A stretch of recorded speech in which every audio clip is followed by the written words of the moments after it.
Hello, everybody, and welcome back to What We're Into. That's right. This is the Patreon exclusive show that Roxy and I do where we talk about all the things that we're into that can't fit in the main show. But here's the kicker. This version of What We're Into is actually going to go to the main podcast listening audience. So if you like hearing Roxy and I talk about movies like Glass Onion and shows like Atlanta and Andor and stuff like that, you're going to want to go over to patreon.com/onlystupidanswers. I, of course, am your host, DJ Wooldridge. With me, as always, is Roxy. Roxy, how are you? I am. How about swell today? We feel good about swell. Good. Swell is good. Swell, I think we should use swell more. I think because good may be too definitive. You want to save that for when, And fine is too like fine is basically bad, Yeah, when somebody says fine, it does feel like they're looking for you to ask a follow-up question. Yes. And I'm not there, but I'm also not good. So she's swell. Swell. Listen, we're making it through, taking it one day at a time. That's become my go-to whenever you see somebody for a while. We saw some people at the Black Wakanda Forever premiere, and they're like, "Oh, how are you?" I'm like, "I'm doing it. One day at a time. We're making it." What was amazing about what you just did, though, was you left out the word Panther, so you just said the Black Wakanda Forever premiere. Well, and it's just because it's black. I was gonna, joked about. I bailed. I was like, Black Panther, Wakanda. It's just Wakanda Forever, because that's intentional on their part too. Because like if you look at the thing, it's like Black Panther, Wakanda Forever. Yeah. It is going to be interesting how that ages, because Wakanda Forever is the slogan, for lack of better words, of the first movie. Yes. So, like all the time when people took away from that was Wakanda Forever, but now that's the name of the second movie. Yes. So we'll see how that lives. And what will be the name of the third? Wakanda and Robin? We'll never know. We'll have to wait and see, find out. Wakanda and Robin. Because Batman Returns, Batman Forever, Batman and Robin. I understood. Yeah. But I feel as if, DJ, do you know that DC and Marvel are not in the same? Do you know? Listen, I'm aware. Did you know? Aware. I didn't know what other joke to make off of a third movie. DJ, there's this one company called Marvel. And they are sometimes they go by MCU in their movies. Got it. I'll brush up on it for the next episode. The Atlanteans in Wakanda Forever. Unreal. Saw it again. Have you seen the movie again yet? No, and I will, but probably not in theaters. Oh, okay. All right. I don't go twice to the same movie in theaters unless it is like a top 10 ever for me. Oh, interesting. I know for I have to enjoy it a lot, or as in this case, Monica had not seen it. And I was like, you got to. Especially since I keep wanting to talk about it, and I can't. So because we didn't get +1. We did not. So I took her while I was out of town. I took her to go see that. Still. When was the last time you had gone to a movie in Florida? Last time we visited, which was I saw Edgar Wright's Last Night in Soho. Was that what it was called? Which was fine. It was for an Edgar Wright movie. It was okay. How does it feel watching something there versus in LA? Is it just like a completely different experience? So here's the thing. You also have to put in that most of the movies I see in theaters are now in either in professional screenings, or I'll go to a matinee showing on a Sunday morning. And so it's either not a lot of people or like a lot of professionals. So I'm going to say it sucks. It sucks. But here's the other thing. And I say this as somebody who spent more than 20 years in Florida. Florida sucks. Florida blows. I don't like Florida. And I'm reminded of that every time I go back. I'm like, oh man, this state blows, and they know it, and they love it. They love it. But it's a lot of people checking their phones and chatting and commenting while the movie's going on. And it's like, guys, the people are mourning Chadwick Boseman's death in this movie. Please shut the fuck up for a second. But it was That's so interesting. Yeah. I feel like it's just such a, this is such a dumb comment, DJ, and I don't know how you could possibly know this, but do you feel like Florida is so removed from the industry that they are unaware that Chadwick Boseman even died? I mean, obviously, I don't know. Like general audiences, like if you're talking about non-industry people, no. Yeah. I feel like you've got to on some level, right? Like some of the stuff we are just living in, immersed in, they wouldn't pick up on. But I feel like that one is big enough because then you'd go into this movie with some real questions. You'd be like, wait a second. Why'd they do that? The one thing I will say that's interesting, because I know Ryan Coogler talked about the original plan for the movie was still about mourning, but it was mourning the loss of time from the snap, the 5 years. And something I do like about this version of the movie is that you do not need to have watched Infinity War and Endgame. You could literally watch Black Panther and Black Panther 2, and you are fine. The main piece of information that happens between the two is not in any other, you know what I mean? Like the death of T'Challa is not in any other media because it happened in real life. And so you can go from one to the other, and I don't even think they mention Endgame. And that, which I actually think is productive. Although I was thinking about it and I was like, oh, you know what? I bet it was, because I was thinking about it after the movie. I'm like, the heart-shaped herb bit is so, it feels so intentional from the previous movie to this movie. And I don't know how it would have mattered if Chadwick Boseman was still around. And I think maybe what it would have been is Shuri, people mad or hurt that because T'Challa was snapped away, he was dusted, that they spent 5 years without a Black Panther. And so the maybe one of the core questions was, do we need a backup just in case? Because also the bit where the way they were, for people that haven't watched the movie yet, the way they bring back a certain character using the ancestral plane also feels like I can't imagine a version of this movie without that. So I'm wondering if even the original version had Shuri taking it, and just to allow that scene to happen. But anyway. Yeah, because you don't think that somebody could take it twice? They get a little loosey-goosey with that because she's making one to save him. And it's like, but he already had... I don't know how this would help. He's already got it in his system. It's like, you can't give Captain America more super soldier serum. Like, I don't know. Yeah, but when we take it out of them so they can fight? Yeah, and then they bring it back. But I don't know if you would do it again... to, you know what I mean, to like double up. And so I do know what you mean, but I think that they've played fast and loose enough that potentially because it's kind of implied when he's sick. But I think what would have happened is maybe T'Challa would have been captured by Namor, and so Shuri takes it to go save him, and that's how I wonder how T'Challa was going to be captured by Namor. And because we do have that bit that it happens with Shuri, you know what I mean? And so maybe... Yeah, but I feel like Shuri would have been captured by Namor and T'Challa would have been like... I think they would have... I think this is me entirely speculating that it would have been... We would have built up to basically ending the movie with two Black Panthers, with Shuri and T'Challa both being Black Panther. She takes it and... I don't agree. And you want to know something cool about that? We will never know, and it doesn't matter. Both those points are very true. And listen, we have a whole episode talking about Black Panther, although there is more to say. There's a lot going on in that movie. But this what we're into. We're going to be talking about a bunch of stuff. Specifically, Roxy got to see Glass Onion, the new Knives Out movie. I have got to see the finale of Andor. We both saw the finale of Atlanta, and I watched the first episode of Mythic Quest, not knowing that there are 3 episodes out, and so I'm still behind. I've seen the first 2. Oh, cool! Because and then Roxy, of course, watched a ton of other stuff. We'll see if we can get to that. But before we get into any of that, normally with what we're into, we don't do news, but this news is so of the moment that if we save it for later, it'll probably be dated the second we're done recording. And I wanted to talk to Roxy about what's going on with Twitter, which really we know what's going on. Elon Musk thought he could do it better, and shocker, he could not. So he's basically speed running, destroying a company. How long do you think we're going to have Twitter, Roxy?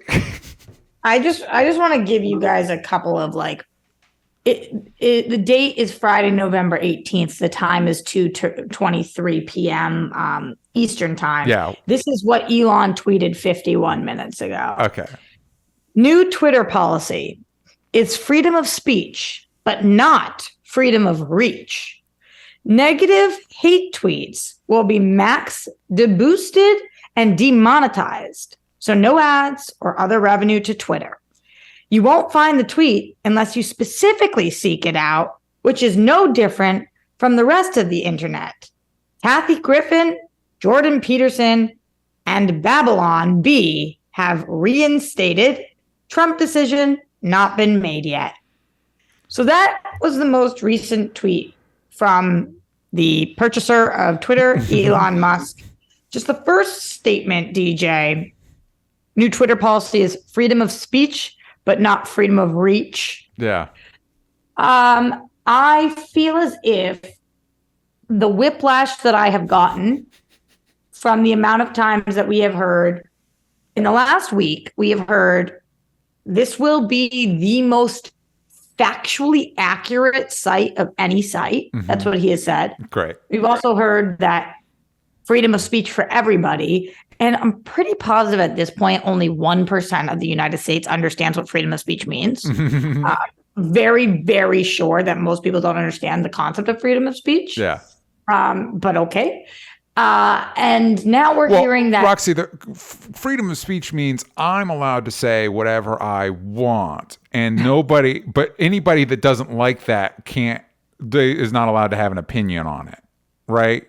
Right. Like you could say anything you want, but we cannot respond to that. Yes. Or it's obstructing your freedom of speech is what people seem to believe. More specifically, the lighter my skin tone or the wealthier I am, then you can say anything. And then how dare somebody speech respond to you?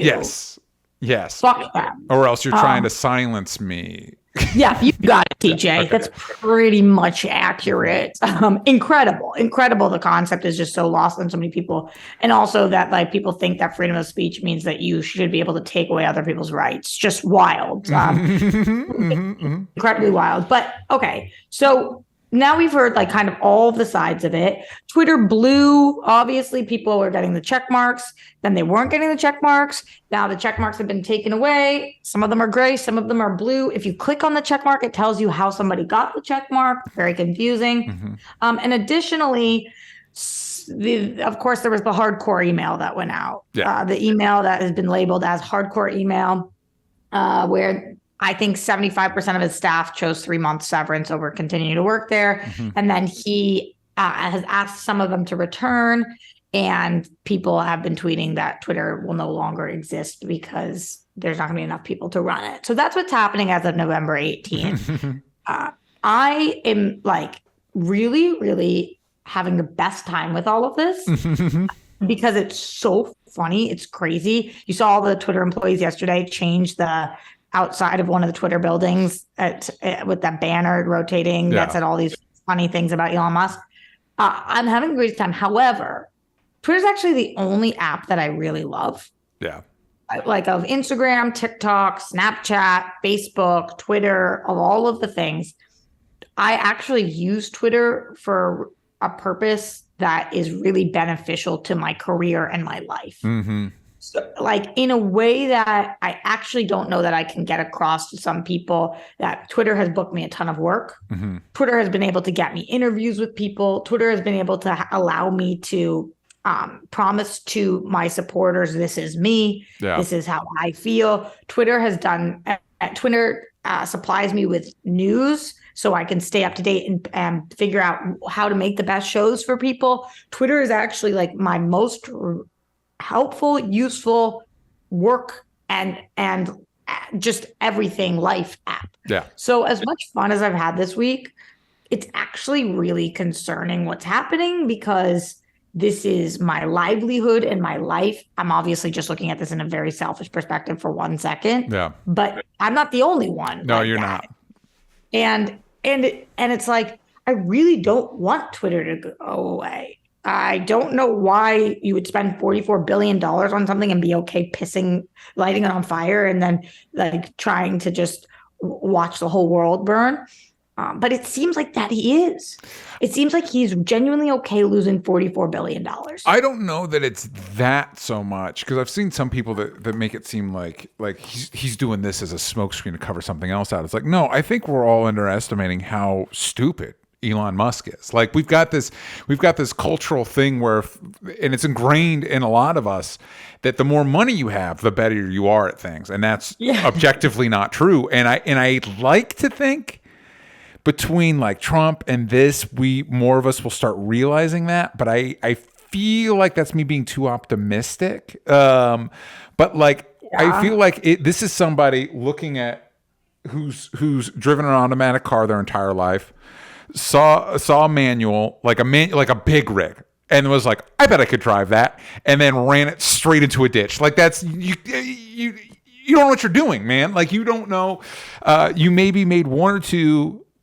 You stumbled ass backward in a couple good decisions. You came from money. You came from emerald mines, of all things, in apartheid South Africa. Stumbled ass backwards in a couple good tech bro decisions.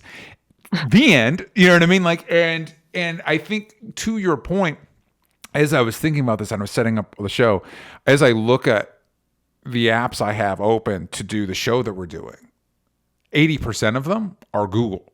And it made me think of this Twitter situation where it's wild that this platform that we all use for our work could be driven in 6 feet under by one asshole with a lot of money. And it's like, that's concerning. That's a bummer, for sure. The one of the things that is giving me a lot of hope that Twitter will survive, though, is that we have to remember, although the face of it and the purchaser is Elon Musk, he clearly didn't shell out $44 billion by himself. The second largest shareholder is a Saudi prince. Mm-hmm. And Elon Musk does have responsibility to people, that he cannot just write this off as the biggest tax write-off of all time and go bankrupt. Like, he actually has to find a way to make this work, which is why I think we are seeing him do things like, oh shit, I fired people who I need to make this company run. Come back. Yeah. Because I don't think he's willing to piss the $44 billion away. I think we're looking at it like, oh my God, is that what he is? But there's no way, because like, your second biggest investor, the money is, billions of dollars are coming from Saudi Arabia. Like, you can't just be like, actually, JK, never mind. In 1 week, I lit your money on fire. There's no way. So he's trying to figure it out. I wish that he came in slowly. He came in guns a-blazing for no reason. Yes. He came in as if there was something wrong, like urgently wrong. Yeah. And there wasn't. Yeah. Which was weird. He came in as if he was like on this white horse, like, oh my God, Twitter's going to close in 1 week if I don't figure this out. Yeah. But it wasn't. So just like the arrogance of that is highly alarming. But I think we're gonna find a way to make it work, because it's Twitter, and he has to. Yeah, and I like I think you hit on something when you were running through the things of like this idea of like,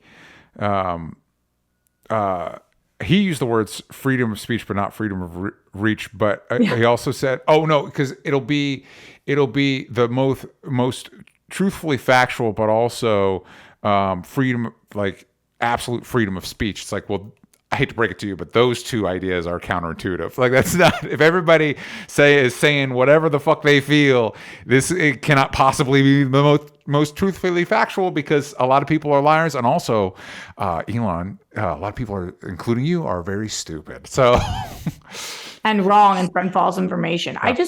I genuinely, this is for the people watching, for the patrons.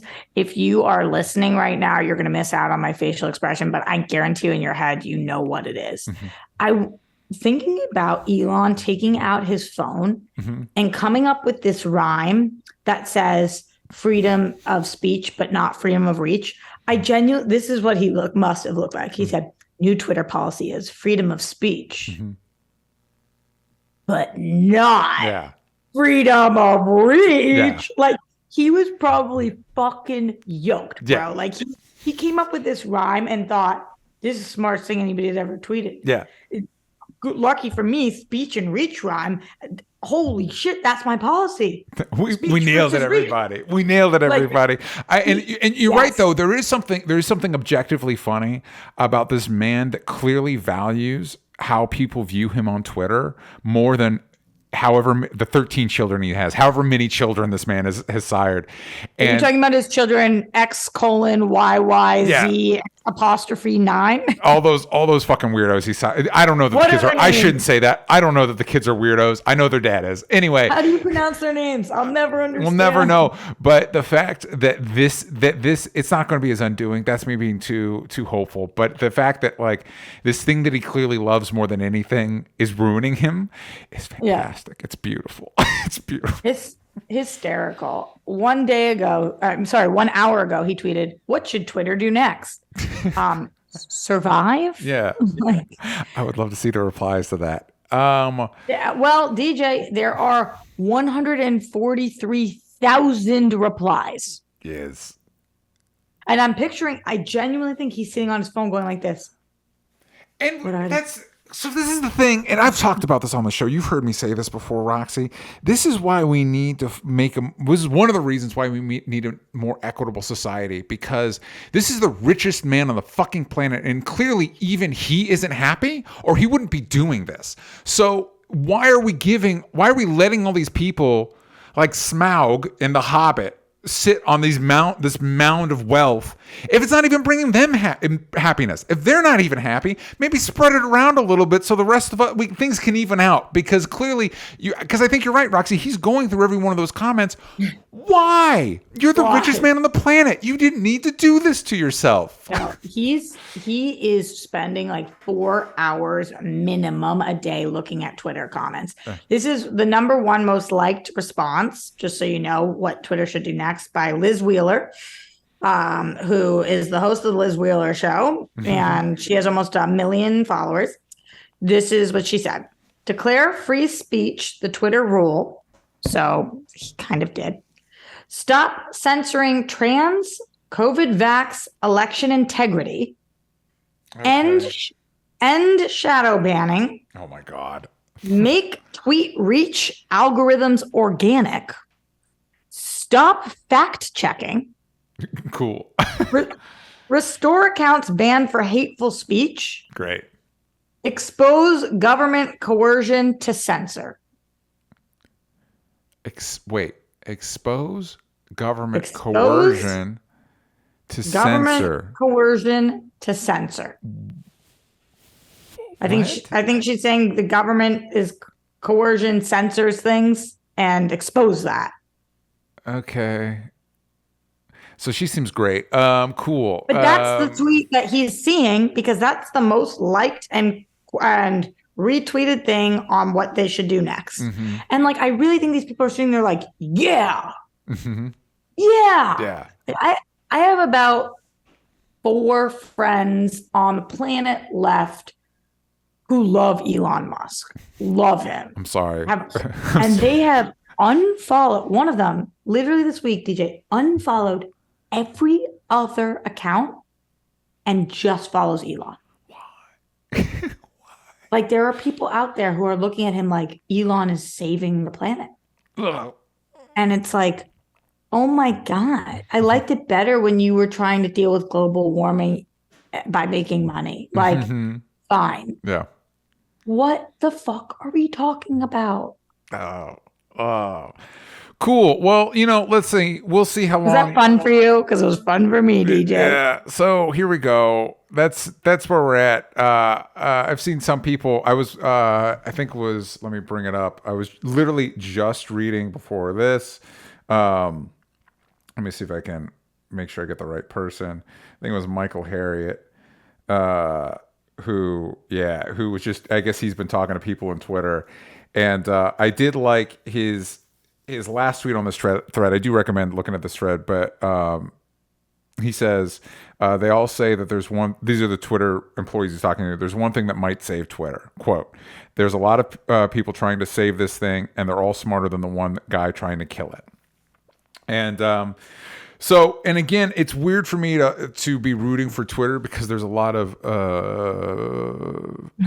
fascist bullshit on there. Rooting for Twitter is rooting for Elon right now. Yeah. Which is, yeah. Yeah. But Roxy, as you pointed out, it's a great way to connect to our audience. It's a great way to connect to our friends. It does have a use.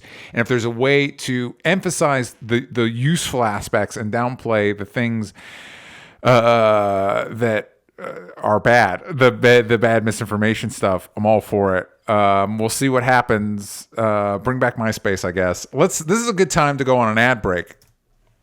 And we'll be back. For MySpace? Is it for MySpace? Here we go. MySpace this is your shot. All right, we are back. And Roxy, you had an opportunity while I was out of town to go see the new Knives Out movie, Glass Onion, Knives Out Mystery. It is a Netflix exclusive. However, it is coming to theaters on the 23rd of November. I will probably see it in theaters. And that's the right call. Yeah, because I kind of wish, because I remember I think the only other movie I felt this way about was the last Coen Brothers movie, The Ballad of Buster Scruggs, and I watched it on Netflix. I'm like, that was amazing. And then I found out after the fact that it had been in theaters. I'm like, wait, what? Like, I could have seen this in theaters? What? I never saw it. I never saw that movie. Well, it's on Netflix. You can. It's great. Okay. I love it. It's an anthology. It's a Western anthology from the Coen Brothers. That's my fucking jam. And while I'm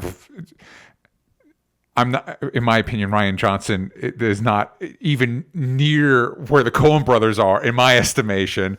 The fact that I know this is in theaters ahead of time, it's like, why the fuck not? I'm going to go see it in theaters. You know what I mean? Like totally. A month ahead of time. Yeah. So easy peasy.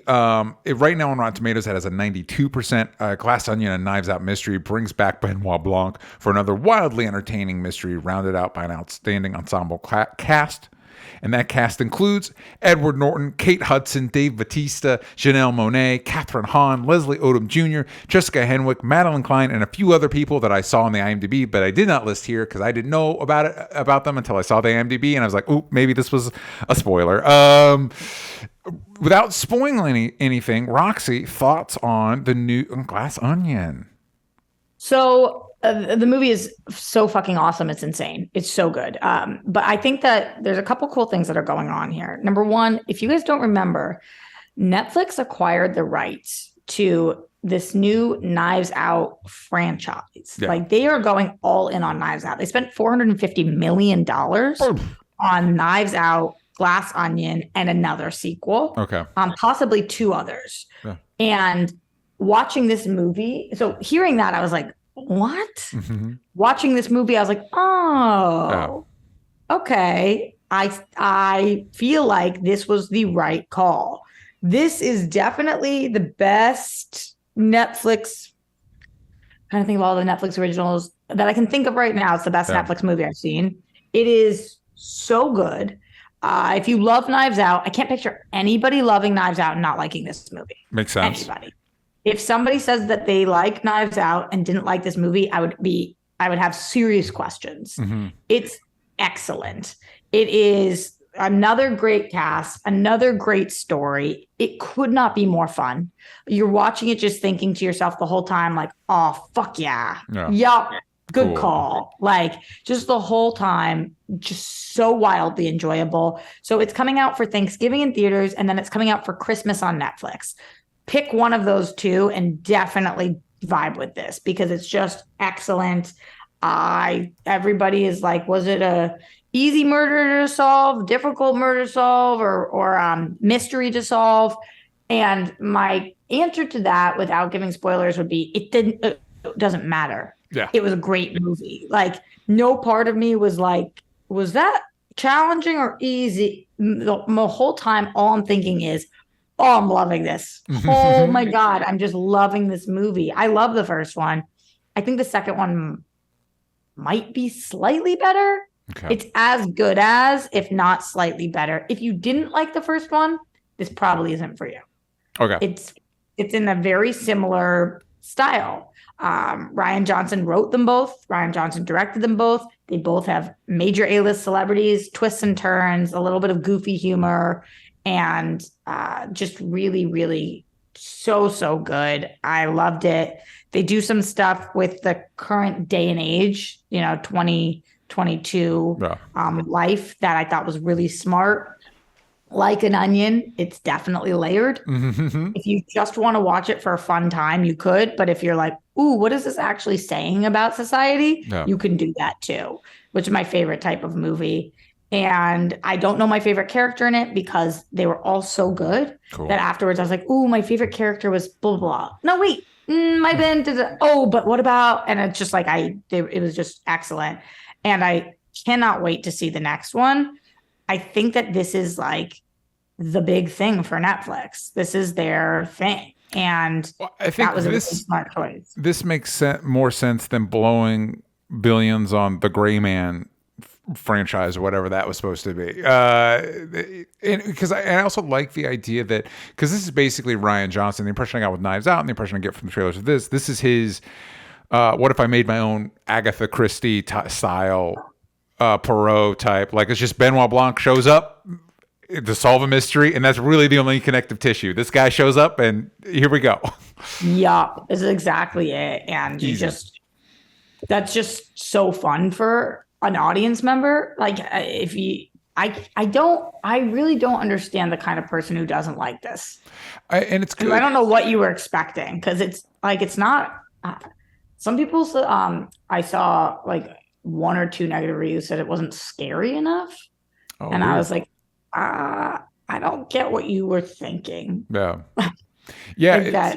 Yeah. It's also cool because we don't get, it's kind of a bummer that this is going straight to Netflix, because it does kind of further cement that, like, unless you're a big action blockbuster or a superhero movie, you're going to a streaming platform. But yes, because this movie is massive, DJ. Like the fact that this is going to Netflix, I'm like, whoa, this movie is. I mean, some of the cameos that you just mentioned, or people, there's like crazy athletes that pop into this movie. I mean, this movie is like 10 years ago, this would be the massive blockbuster hit. Yeah. And it's just kind of, so it's a catch-22. On the one hand, we don't get a lot of movies like this anymore, so I'm glad this exists. On the other hand, it does further cement. It's like, why don't, it's the same thing I saw. Obviously, there was a little bit of drama around Bros not making a lot of money. And I was seeing an article. It's like, yeah, but also, when was the last time any romantic comedy made a lot of money in theaters? Like they go to streaming now. Like Palm Springs went to streaming. Like all of them go to streaming. And was so good. Yeah, it was great. But it is kind of a bummer. It's like, yeah, and I guess maybe in my brain that's the a hierarchy of like theatrical versus streaming, and maybe that doesn't matter anymore. But I do like going to see movies in theaters. Like you know what I mean? I like especially that type of movie, especially like when it is. Like the greatest thing, so to tell you guys about my experience of viewing this movie, which was just simply perfection. Yeah. It was at the Academy Museum, which has a massive theater inside that's beautiful. So picture just like red velvet everywhere, just classic red velvet. There was like just such loud laughter the entire time, like joy in the audience, just so much joy watching this movie. Mm-hmm. There was like just such a communal experience of people being like, oh, when you see people watch a movie in a movie and you're like, people don't really make those sounds. That's what was happening. It was like, no, like perfect energy going into it.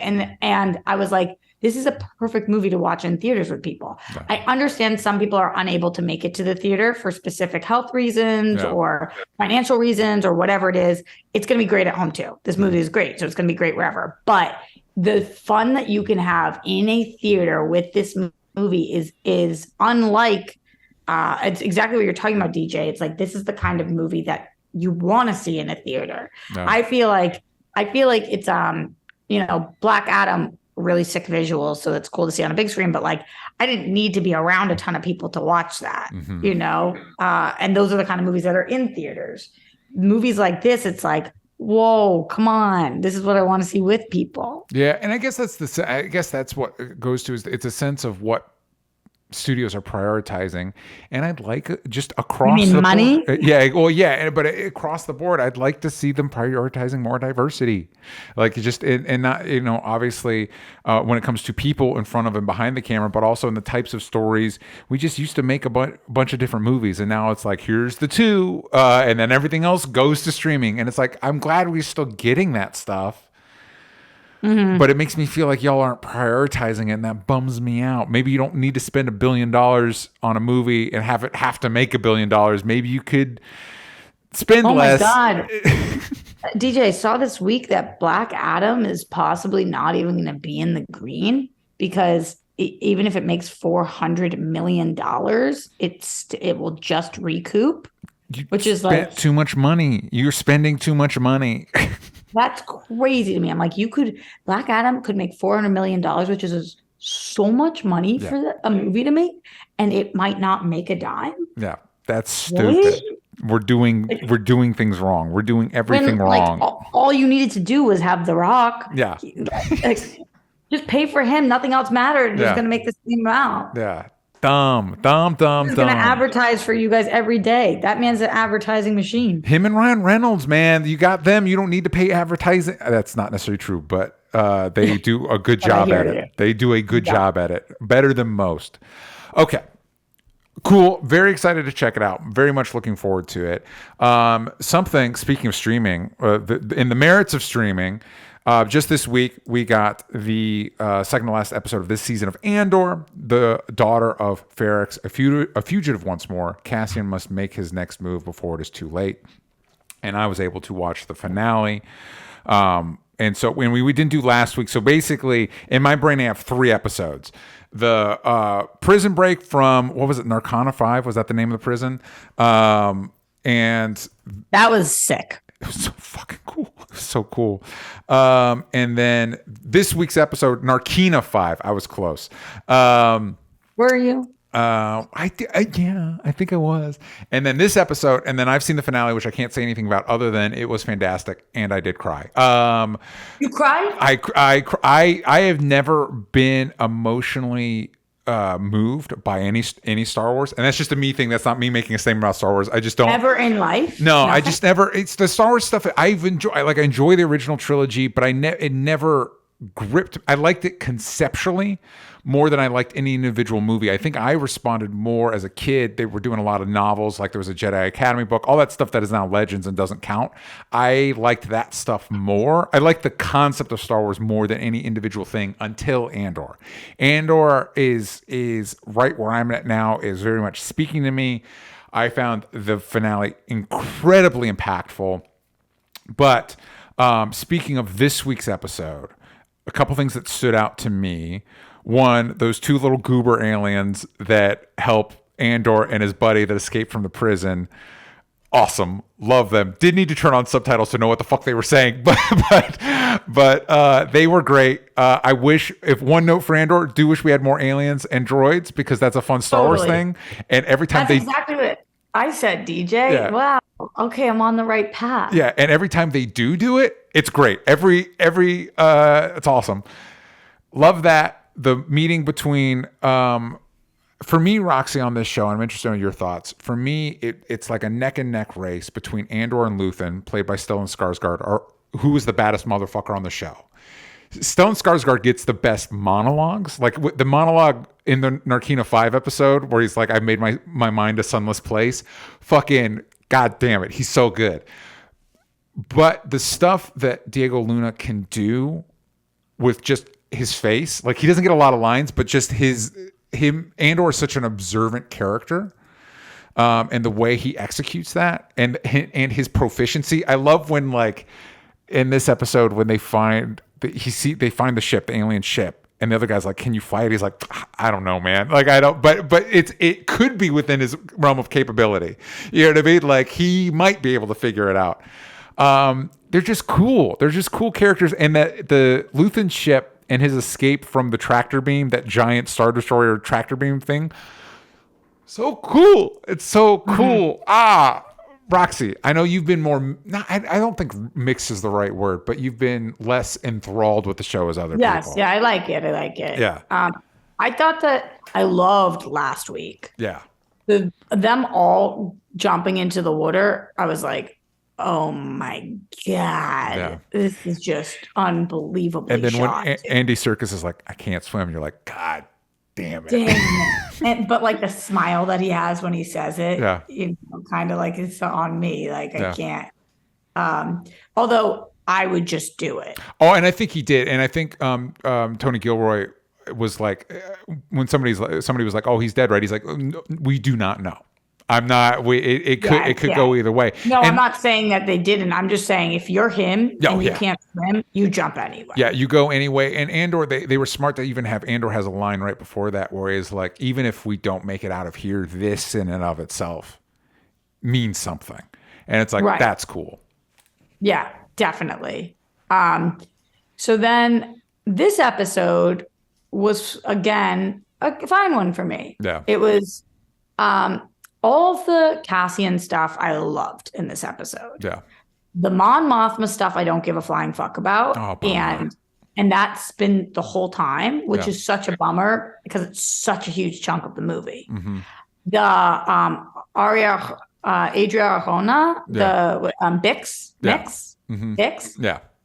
I care about. So, and that was great. They really fucked her up. Oh yeah, she's not doing so good. I was like, Disney, Mm-hmm. you guys didn't just pretend that she was like, you didn't do a full face of makeup and then like put a piece of hair out of Yeah. place. Y'all fucked her up. Yeah, she's To the not point where I was looking like, good. is that her? Oh my God. Yeah. Good job, team. So I love that part of the story. And then the final moments of the episode, I was like, oh, I'm really interested in what happens next week. Yeah. So yeah, I liked it.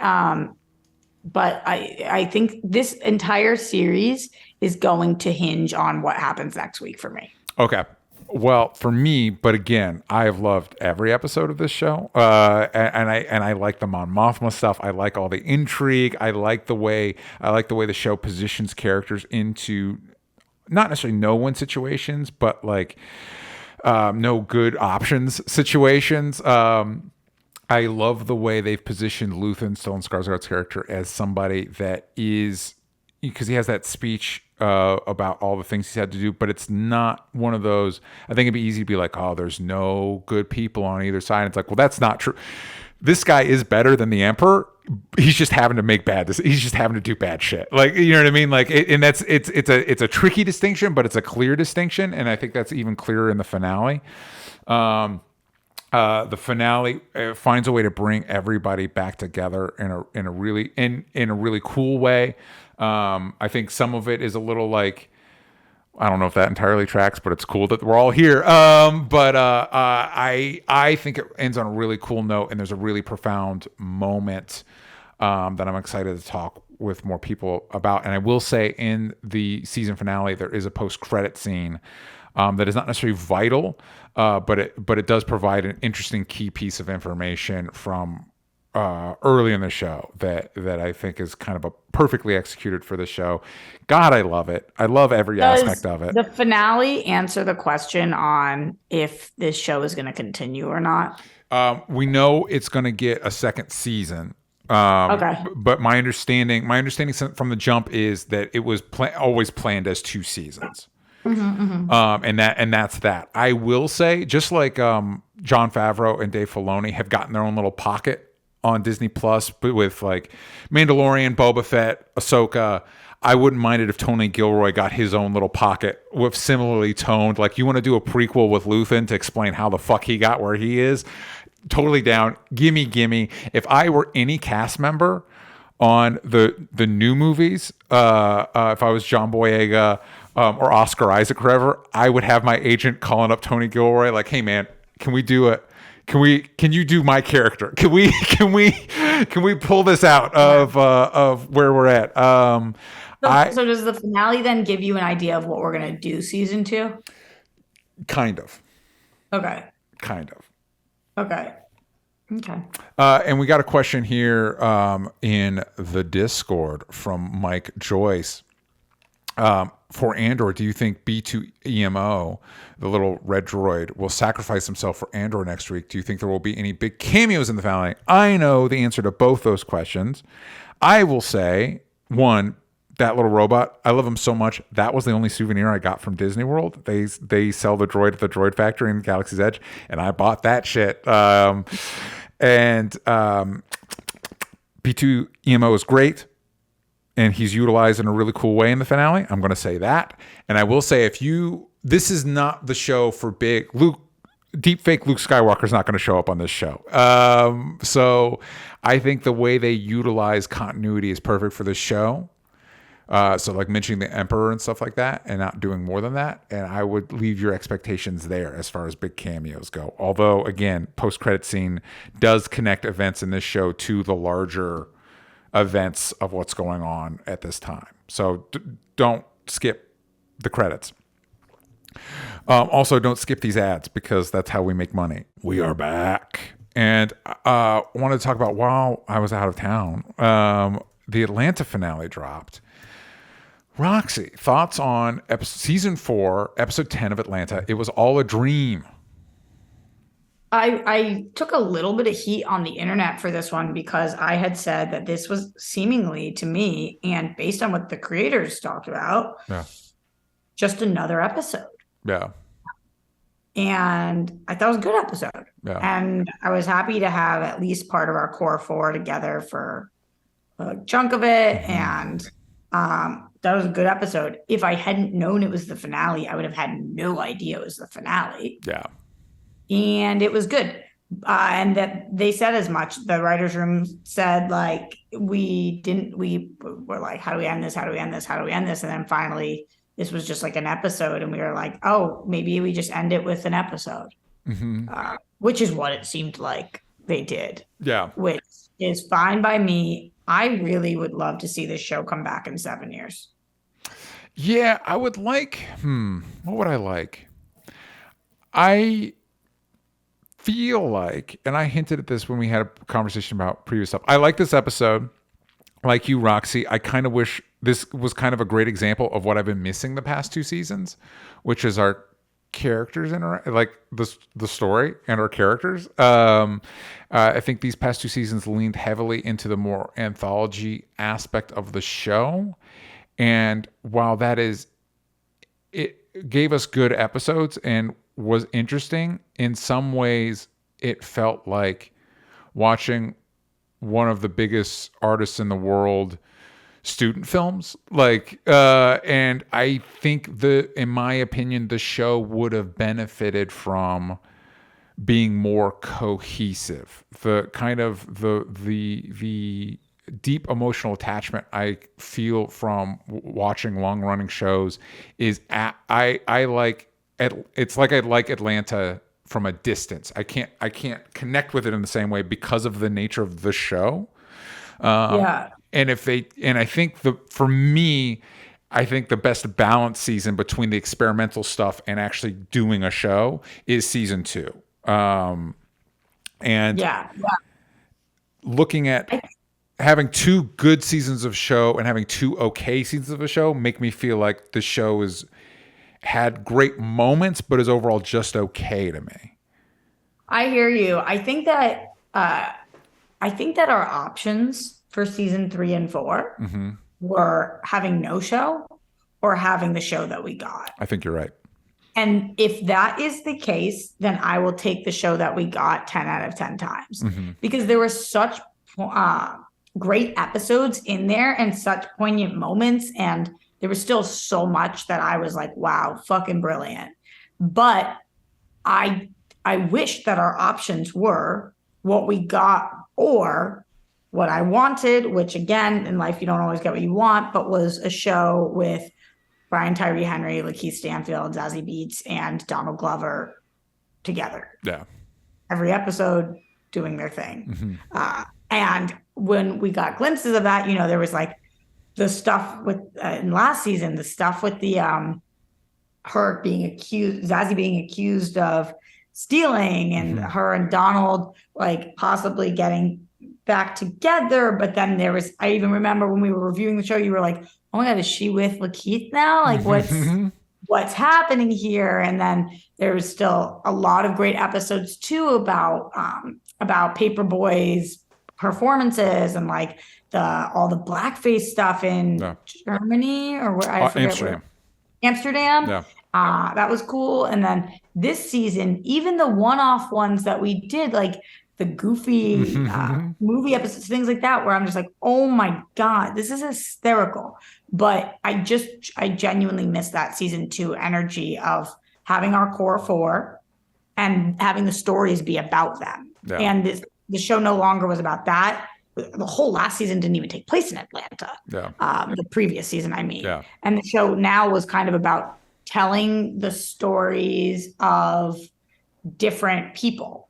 And they were interesting for sure, but it wasn't what I was hoping for. And that's okay. Yeah. And I still think the show is fucking great, but I do want it to come back in like 7 years, 5 years, whatever. They're all so fucking famous still. And like, where are they? I just think there's another season here.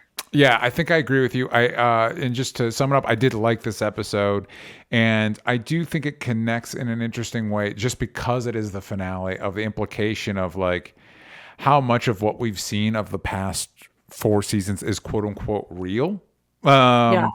Especially this season. This season seemed like when Earn is like climbing through tunnels at Checkers restaurants to find, you know what I mean? Like all that stuff. Some of it veered even more into abstraction.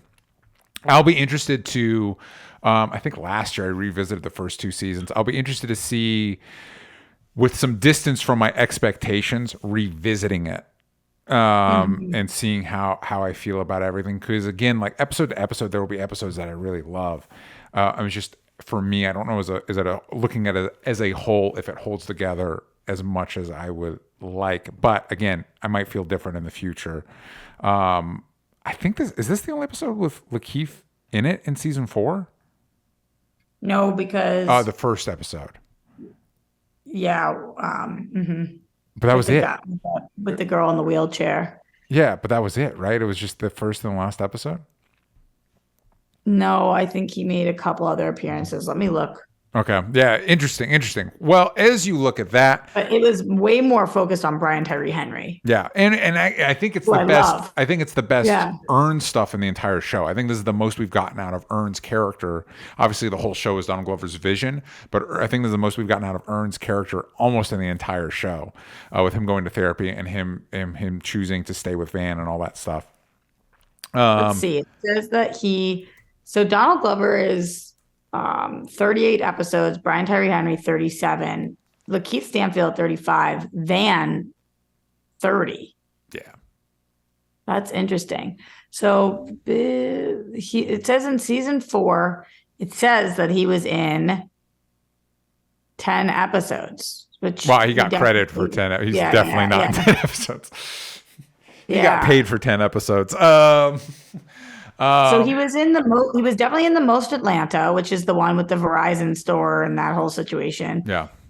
He was in Streets on Lock, which I'm trying to remember. That's the one when they're, he is in that one actually. Yeah. So he's in 1 and 2, Go for Broke. I can do this on my own time as well. Yeah. We could circle back to that. Before we wrap up today, we got the premiere for Mythic Quest Season 3. The first episode is Across the Universe. Ian and Poppy pitch their new game, Wilds. That's in the summary? Weird. David is left in charge of Mythic Quest. Joe assembles the gang for CW Celebration. We also got Partners and Crushing It. The only one I watched was Across the Universe, because that's what I thought we had, and I didn't have time to watch the rest before the show. First episode was great. Roxy, what are you thinking of the season so far? I've seen the first 2, so they're kind of blending together a little bit, but I liked both of them. So I'm so stoked that this is back. This is the kind of show I need on right now. Mm-hmm. Yeah, especially because a lot of the comedy, we've talked about this before, a lot of the comedies we watch are basically just 20-minute dramas. Like, it's not, especially like at the end of season 3 of Rami, it's very good, but it's not like fun. Yes. I'm liking watching the dynamic between Poppy and what is Rob McElhenney's character's name? Ian? Yeah. Is that right? Is it Ian? The two of them, I think, have a great dynamic. Like Yeah. hysterical dynamic. So loving that we're focusing on that this season. And yeah, it's just funny. The show's funny. It is Ian. I nailed it. I also got to do a shout out to David Hornsby, who plays David. He's Cricket, and It's Always Sunny. He's so good. So good. fucking funny. I thought actually the season 3 premiere might be one of the not necessarily my favorite, but one of the sharpest episodes of the show. Just everything was it's we're at the point where like they know what the show is now. You know what I mean? Totally. Yeah. Do you know, we've talked about this, but since we last talked about it, have you found out why they wrote F. Murray Abraham out of the show? No. It's probably not good, right? It's probably, considering watching that episode the way they did it, I'm like, oh, this is probably, it's not, this isn't something that he was busy on White Lotus. He is out of the show. Could it have been because of a conflict with White Lotus? You don't think so? I feel like there might have been a way for him to be out of town if it was a conflict with White Lotus, especially since we know that show it would only be for one season. I don't know. Maybe they just thought that was, but yeah, I don't know. We'll see. We will never know. That's not true. I think we will never know, Roxy. Okay, real quick. We do have a question from Leonard Kim in the Discord.